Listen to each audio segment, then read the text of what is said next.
orang Yahudi. Nah, tapi nantilah topik berikutnya Bang Ali. Tadi kita kembali ke topik yang tadi loh. Apa itu tadi? Oh ya, supaya ini kan penting nih. Supaya tidak cocokmologi kan bahasa awalnya kan. Nah, ya kembali ke situ. Ya, betul. Nah, ini kan supaya kita kalau mau gali sama-sama enak lah ini. Kan bukan harus beriman, tapi kan kalau gali caranya harus benar ya. Nah, begini. Tadi kan saya katakan tidak ada benturan. Kalau saya begini, sebentar terus mohon maaf ya. Saya suka mendengarkan penjelasan dari kekristenan itu, maksudnya begini, kalau memang hal yang seperti itu yang difahami itu kemudian menjadi apa istilahnya, menjadi pemahaman bagi saya pribadi untuk seumpama diserang itu nyerang baliknya gimana gitu loh. Kalau memang itu sudah seperti itu berarti nggak pakai cara itu toh. Semisal kayak wah enaknya jadi Kristen sudah bebas dari dosa ini itu, ya berarti kan nggak pakai seperti itu gitu loh istilahnya begitu. Makanya kalau ada penjelasan dari Kristen itu saya antusias sebenarnya mendengarkannya itu. Monggo. Oke. Nah ini saya supaya kita bisa baca Alkitab dengan cara yang benar ya, bukan supaya beriman sih sebenarnya. Nah karena kan Bang Ali juga, Bang Abdul juga tahu banyak sekali kan kekristenan yang asal bicara menafsirkan Alkitab sembarangan. Nah supaya kita tidak cocokmologi tadi seperti orang Wanes sendiri mereka cocokmologi tapi tidak merasa oke, tapi tidak apa-apa.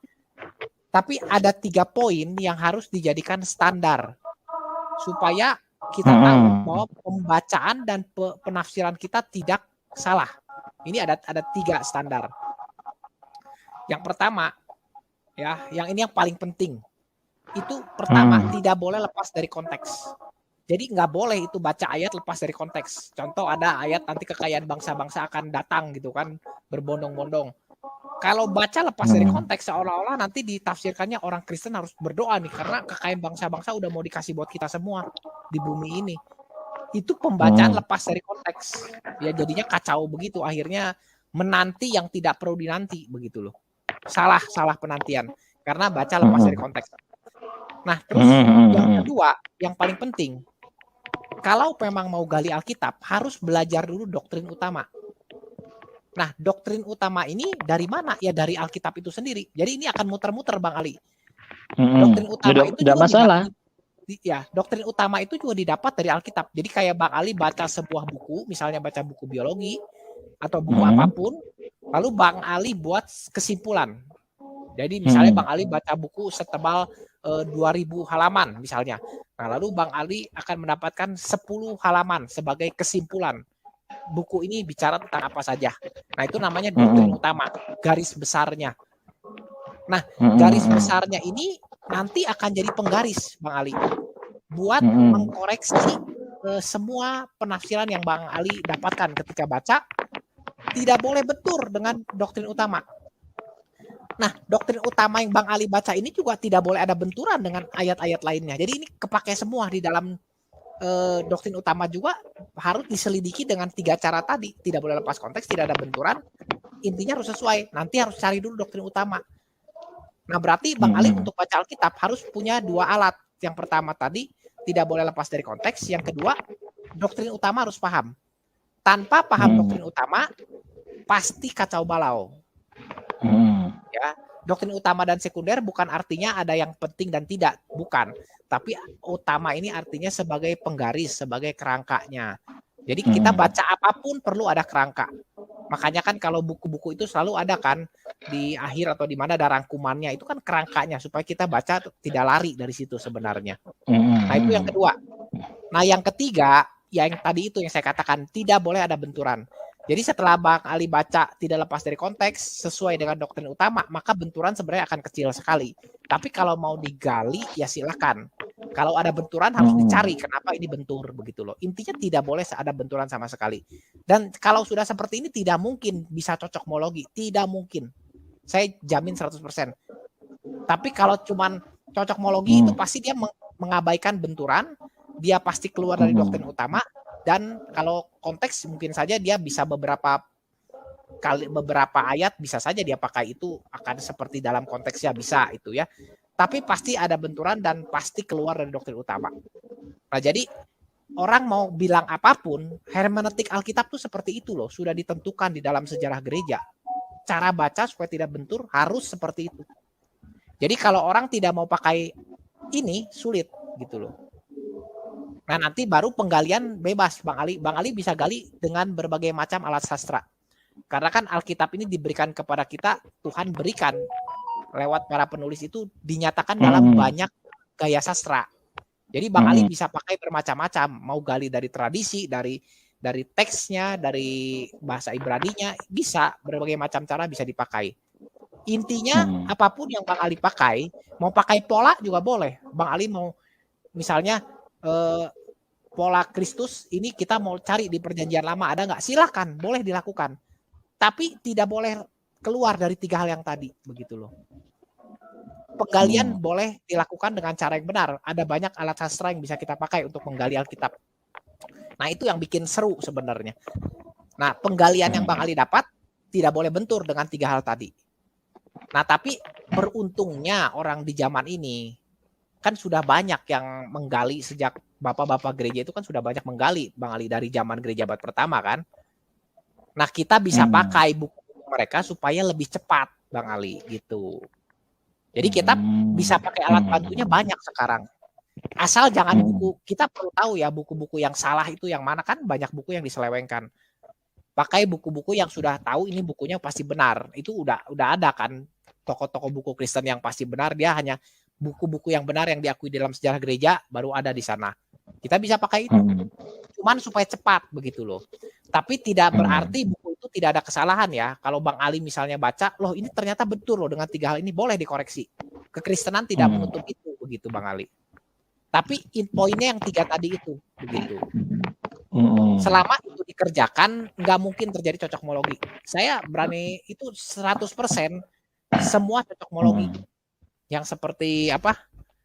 Ketemu Tuhan, mana ada di Alkitab yang begitu. Lalu ada lagi kemarin itu loh, corona sudah diramalkan di Alkitab. Sejak kapan Alkitab jadi buku ramalan coba?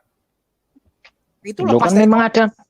Loh, ramalan itu apa bedanya dengan nubuatan? Ini kan sama. Ya, begini, nubuatan yang Alkitab nyatakan itu kan jelas, poinnya jelas.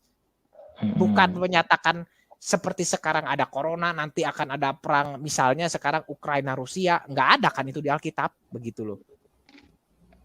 Alkitab kan nyatakan titik sejarahnya, garis besarnya, bukan detail peristiwa, begitu loh.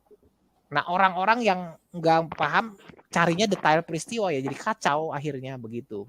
Kalau Al-Quran soalnya bicara soal nubuat, soal ramalan-ramalan seperti itu juga gitu loh. Kalau detail peristiwa jangan cari di Alkitab, tidak ada. Kalau Al-Quran ada semisal kayak terjadinya sesama kekristenan itu saling bermusuhan. Oh ya itu. Semusuhan-musuhannya orang Muslim itu ini termasuk menggenapi juga jawaban yang kemarin, kenapa apa yang menggerakkan umat Islam itu kok bisa greget bersatu seperti itu gitu loh. Ya, ini khususnya orang-orang Muslim yang taat, terusan rajin ibadahnya, terutama sholatnya, kemudian ada zikir-zikir setelah sholat itu kan. Jadi kami itu setiap habis sholat itu ada istilah zikir ya, ada di situ doa.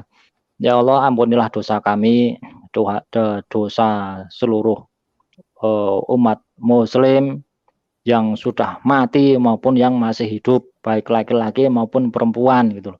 Bayangkan itu dibaca minimalnya berarti sehari 5 kali loh. Itu dibaca itu.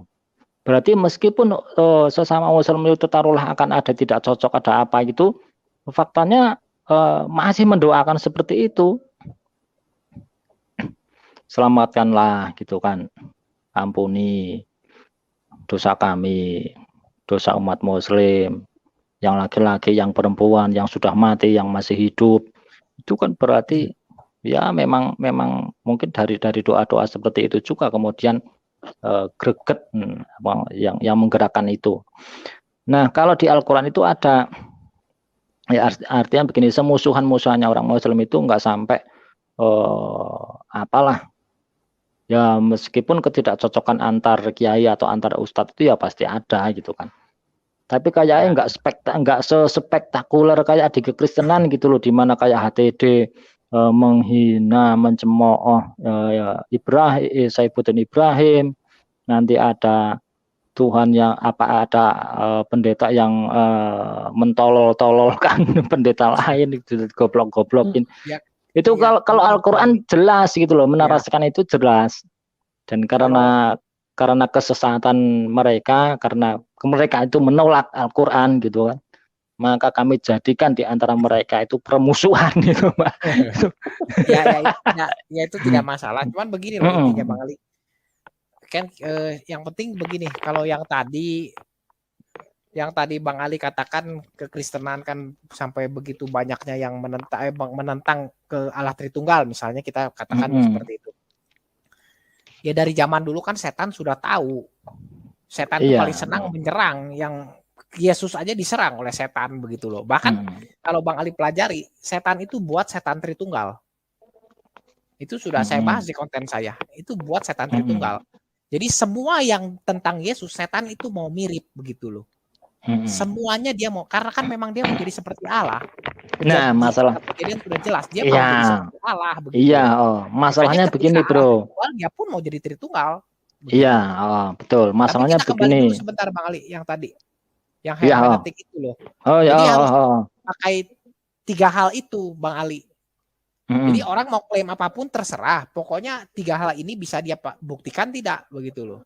Makanya ketika dulu saya debat dengan HTD, saya tuh mau pakai ini ayat ini bentur loh dengan yang kamu begitu. Cuman susah dia bicara. Ya sudahlah, saya sudahi. Begitu Bang Ali. Ya, artinya untuk membaca, saya simpulkan, untuk membaca Alkitab keseluruhan itu mesti paham kerangka, di mana kerangka itu disebutkan di akhir. Tentunya biasanya buku-buku itu juga menyebutkan kesimpulannya ada di akhir, kan seperti itu. Bukan di akhir ya, pokoknya harus kerangka utamanya harus tahu lah. Ya. Terus tidak boleh ada benturan dan tidak boleh lepas dari konteks. Itu minimal 3 hal itu harus dipenuhi. Terkait menyinggung masalah